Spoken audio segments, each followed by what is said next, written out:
Blonde Redhead Penny Sparkle. Hi.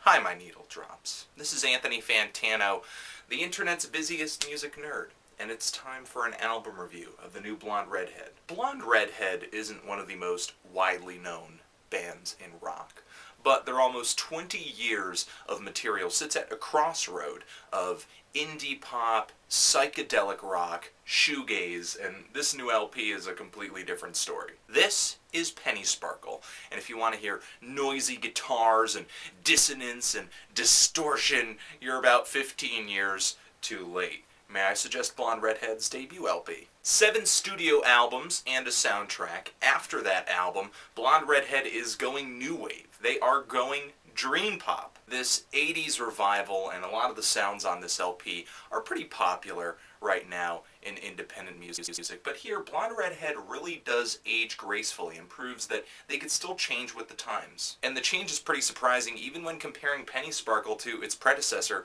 23. The song structures here are a lot more straightforward, the sounds are sweeter, there are a lot more drum machines, and the tracks all seem a little more sequenced too.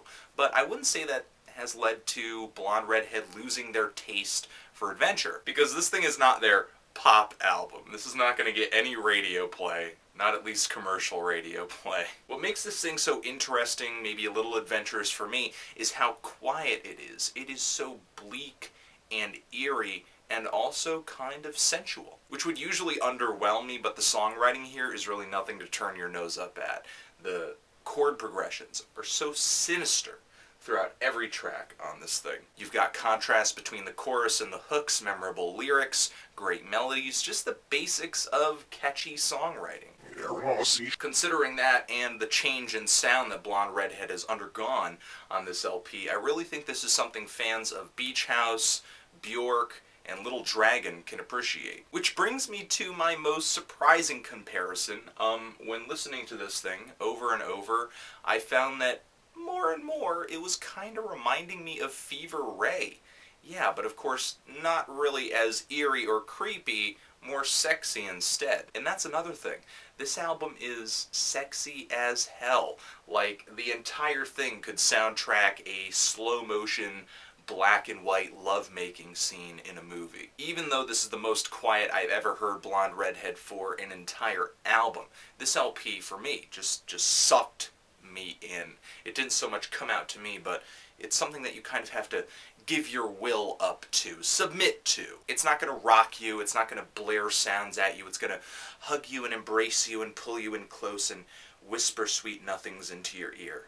Whisper, whisper, whisper. There is not a track on here that I hated, but I think the only thing I really don't like about it is the album art. This may not be one of Blonde Redhead's most definitive moments, but I think this proves that they're still a force in independent music that transcends all the buzz, all the memes, and all the BS that gets a lot of attention these days. I want to say maybe 2 songs underwhelmed me, and there was a track that I felt ended maybe a little abruptly, a little early, like, oh, where was the ending to this track? It just kind of stopped. But if you give in and just let the sensuality take over, then this is an extremely enjoyable listen.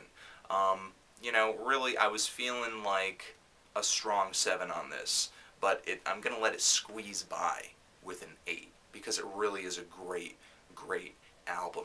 Didn't amaze me, but it is a great LP, and I'm really happy to hear a band that is as aged as Blonde Redhead just still kicking ass, but doing it quietly. And I kinda wonder what Cal Chester thinks of Blonde Redhead. You know, I really do actually prefer brunettes. You know what? I do too. Blonde Redhead, Penny Sparkle, forever.